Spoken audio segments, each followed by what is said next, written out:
O canal Perspectiva Ampliada, por acreditar de ser um conteúdo de importante relevância, está compartilhando um vídeo do canal. Vamos falar de história, de propriedade de Felipe de Deus.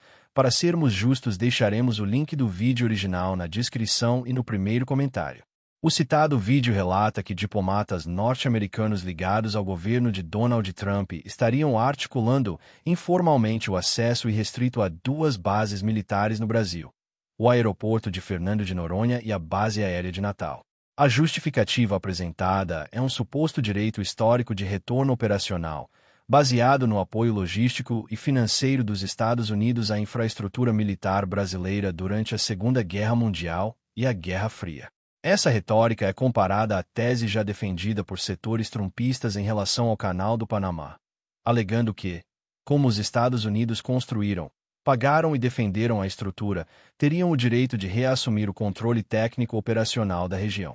A mesma linha de argumentação estaria sendo aplicada às bases militares brasileiras, que são consideradas ativos de alto valor estratégico, localizadas em pontos privilegiados do Atlântico Sul. Vamos agora assistir o vídeo. Este vídeo é muito importante. Tem informações aqui que você não encontra em qualquer lugar. Se você vai assistir até o final, é um problema exclusivamente seu. Se você é o tipo de pessoa que de fato se preocupa com a geopolítica brasileira, com a soberania brasileira, independente do seu posicionamento político, essa é a hora. Assista até o final e compartilhe com o máximo de pessoas possíveis esse alerta.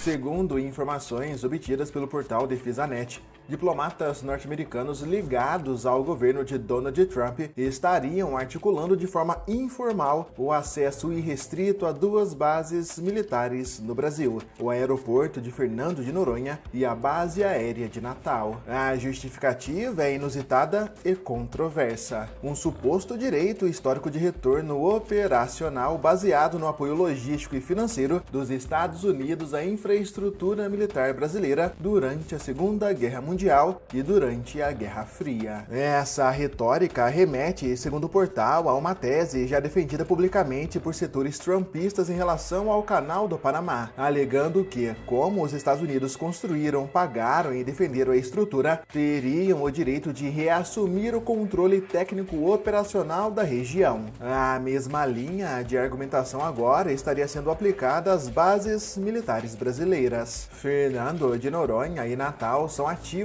de alto valor estratégico. Localizados em pontos privilegiados do Atlântico Sul, ambos podem funcionar como centros de vigilância oceânica, plataformas de lançamento e reabastecimento para aeronaves, além de facilitar o deslocamento de tropas e equipamentos entre os continentes americano, africano e europeu. No caso específico de Fernando de Noronha, analistas ouvidos pelo DefesaNet apontam que a posição equatorial do arquipélago é ideal para a instalação de sensores, radares e até mesmo drones como o MQ-9 Reaper. A base pode monitorar rotas navais e aéreas entre o Atlântico Sul, a África Ocidental e o Atlântico Médio, regiões onde há crescente atividade de potências extra-regionais, como China e Rússia. Além disso, Noronha tem capacidade de operar como plataforma tática para vigilância marítima com UAVs de longa duração e pode ser integrada a satélites de comunicação e sistemas de monitoramento baseados em dados abertos. O valor geopolítico é ampliado pela proximidade com o corredor naval que liga o Atlântico Sul ao Golfo da Guiné, rota crítica para o comércio global e para a coleta de dados sensíveis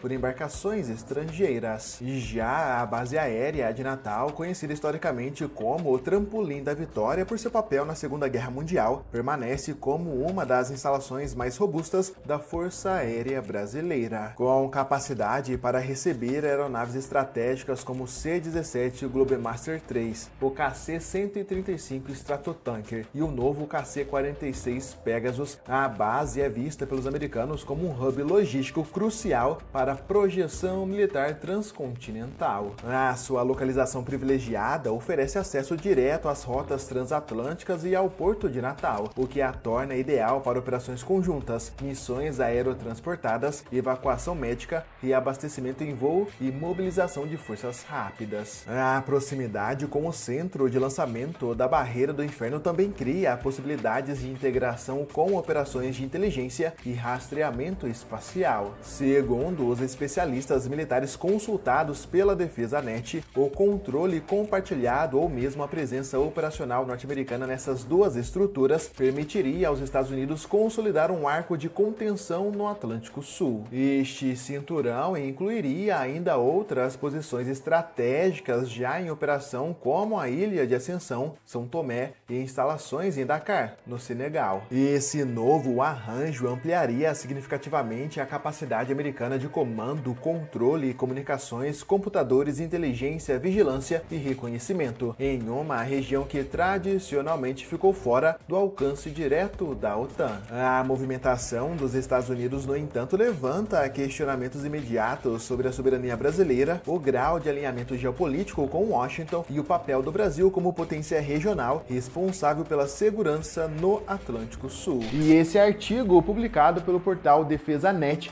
fala sobre a base jurídica norte-americana utilizada para reivindicar a presença militar no território brasileiro. A justificativa jurídica apresentada por setores ligados ao governo de Donald Trump para reivindicar o uso das bases de Fernando de Noronha e Natal vai muito além de argumentos históricos. Segundo a apuração do portal DefesaNet, essas alegações se apoiam em um conjunto de doutrinas estratégicas, dispositivos legais dos Estados Unidos e precedentes diplomáticos, construídos ao longo de décadas desde a Segunda Guerra Mundial. A primeira linha de argumentação é histórico-operacional. Durante o conflito global dos anos 1940, tanto Noronha quanto Natal foram utilizadas diretamente pelos Estados Unidos. A base aérea de Natal, por exemplo, foi uma das maiores estruturas aliadas fora do território americano, operando sob o controle direto das Forças Armadas dos Estados Unidos entre 1942 e 1945. Já Fernando de investimentos em pistas, engenharia, equipamentos e logística. Essas ações estavam amparadas pela Lend-Lease Act, a lei de empréstimo e arrendamento de 1941, que permitia aos Estados Unidos fornecer ou construir estruturas militares em países aliados, sob o argumento de interesse comum e utilidade estratégica. E o segundo eixo de fundamentação norte-americana se apoia em uma doutrina informal conhecida como direito de retorno funcional. Não reconhecida formalmente pelo direito internacional, essa tese tem ganhado força em círculos conservadores e militares desde os anos 1990, especialmente com a retomada de discursos expansionistas durante a gestão Trump. A ideia por trás dessa doutrina é que instalações militares financiadas pelos Estados Unidos em países aliados durante períodos de ameaça global poderiam ser reativadas em momentos de necessidade estratégica, ainda que sem um acordo formal em vigor. Essa visão se conecta diretamente à doutrina Monroe de 1823, reforça a ideia de que o hemisfério ocidental é uma zona de interesse vital para a segurança dos Estados Unidos, especialmente em contextos de competição com potências externas. O terceiro argumento mobilizado envolve precedentes contratuais e diplomáticos. Embora o Acordo de Assistência Militar Brasil-Estados Unidos de 1952 tenha sido formalmente encerrado, ele continua sendo citado em relatórios de centros estratégicos, como símbolo da tradição de interoperabilidade hemisférica. Mais recentemente, o Acordo de Salvaguardas Tecnológicas firmado em 2019 entre o governo Bolsonaro e os Estados Unidos para viabilizar o uso da base de Alcântara é citado como o modelo de cooperação bilateral, que abriria espaço para acordos semelhantes, inclusive com finalidades militares. Além disso, segundo o artigo, marcos legais internos dos Estados Unidos dão base para essa visão expansionista.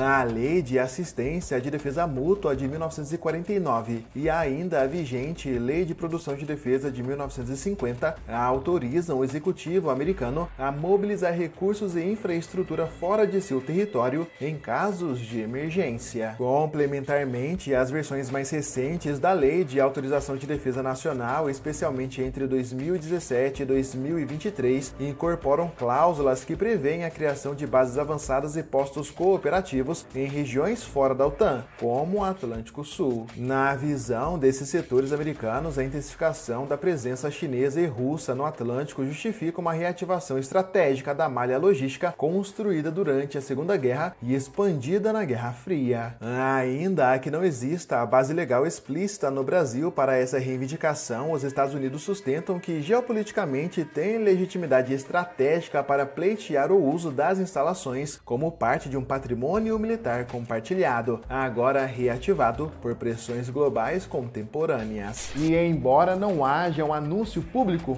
ou oficial, de acordo com o portal DefesaNet, os bastidores do Itamaraty e do Ministério da Defesa do Brasil estão conturbados e inquietos, apesar do silêncio. De acordo com informações obtidas pelo portal DefesaNet, diplomatas dos Estados Unidos têm apresentado em reuniões reservadas com autoridades brasileiras a proposta de retomada operacional das bases em Fernando de Noronha e Natal, sob o argumento do chamado direito funcional de reuso estratégico. Fontes militares ouvidas classificam a proposta como juridicamente inviável e inaceitável à luz da Constituição. De fato, o artigo 49, inciso 1 da Constituição de 1988 proíbe expressamente a cessão de instalações militares a potências estrangeiras sem a aprovação do Congresso Nacional por meio de decreto legislativo. E ignorar esse dispositivo seria violar uma cláusula central de preservação da soberania nacional. Juristas e oficiais de alta patente consultados pelo DefesaNet alertam que aceitar tal proposta, mesmo de forma informal, significaria abrir caminho para enclaves militares estrangeiros em solo brasileiro. Seriam zonas sob o comando norte-americano, blindadas a autoridades locais e operando às margens das instituições do Estado brasileiro. Na prática, o Brasil permitiria que postos avançados subordinados ao Pentágono fossem instalados em seu território. Mais do que um problema jurídico, trata-se de uma derrota estratégica e simbólica. Se ceder à pressão, o Brasil corre o risco de se tornar um satélite militar informal no Atlântico Sul, uma peça auxiliar nas operações logísticas dos Estados Unidos, sem qualquer controle, reciprocidade ou capacidade real de influência. Um papel subalterno desconectado das ambições que o país sustenta como potência regional. Esse cenário escancara uma falha histórica. Nenhuma geração política da República Brasileira, independente de sua ideologia, foi capaz de consolidar um projeto de defesa nacional proporcional à dimensão geopolítica do país. Entre omissões orçamentárias e alinhamentos automáticos, o Brasil chega a 2025 com forças armadas enfraquecidas, sem dissuasão, sem autonomia tecnológica e vulnerável a pressões externas. Aceitar o uso estrangeiro das bases, ainda que tecnicamente, abriria um precedente perigoso e sinalizaria a submissão perante os parceiros regionais. O Brasil deixaria de ser guardião do Atlântico Sul para se tornar um instrumento operacional de interesses alheios. E mais do que estruturas militares, o país colocaria em risco o símbolo máximo de sua soberania, o direito inalienável de decidir quem pisa e comanda em seu próprio território. Em minha opinião, a alegação de um suposto direito de retorno operacional às bases de Fernando de Noronha e Natal por parte dos Estados Unidos, baseada em investimentos passados e laços históricos, levanta sérias questões sobre a soberania brasileira e a autonomia em sua política de defesa. Embora a cooperação militar entre os dois países tenha sido relevante em momentos históricos específicos, como a Segunda Guerra Mundial, condicionar o acesso irrestrito a instalações estratégicas sob essa justificativa estabelece um precedente perigoso. A localização privilegiada dessas bases no Atlântico Sul confere a elas um valor geopolítico inegável, e permitir uma presença militar estrangeira contínua, mesmo que informal, poderia comprometer a capacidade do Brasil de exercer controle total sobre seu próprio território e de definir seus interesses estratégicos na região. A analogia com a questão do Canal do Panamá, embora feita por setores específicos nos Estados Unidos, serve como um alerta para a persistência de visões que podem desconsiderar a soberania de nações da América Latina. É crucial que o governo brasileiro se posicione firmemente contra qualquer tentativa de relativizar sua autoridade sobre ativos militares estratégicos, defendendo a integridade territorial e a capacidade de tomar decisões autônomas em matéria de defesa. A prudência e a firmeza na resposta brasileira a essa articulação informal são imperativas. Reconhecer a importância histórica da colaboração com os Estados Unidos não implica em aceitar a tese de um direito de retorno operacional que desconsidere a evolução das relações bilaterais e o princípio da soberania nacional. A defesa dos interesses estratégicos do Brasil no Atlântico Sul exige uma política de defesa robusta e independente, capaz de garantir a integridade territorial e a capacidade de projeção de poder na região. A eventual concessão de acesso irrestrito a bases como Fernando de Noronha e Natal poderia ter implicações de longo alcance para a política externa brasileira e para o equilíbrio de poder na América do Sul, transformando o país em um possível ponto de apoio para a estratégia de contenção de outras potências na região. Portanto, é fundamental um debate público transparente e a atuação vigilante das instituições brasileiras para salvaguardar a soberania e garantir que as decisões sobre o uso de instalações militares estratégicas sejam tomadas exclusivamente no âmbito dos interesses nacionais, conforme previsto na Constituição. E vocês o que acham? Deixem sua opinião nos comentários. Até o próximo vídeo.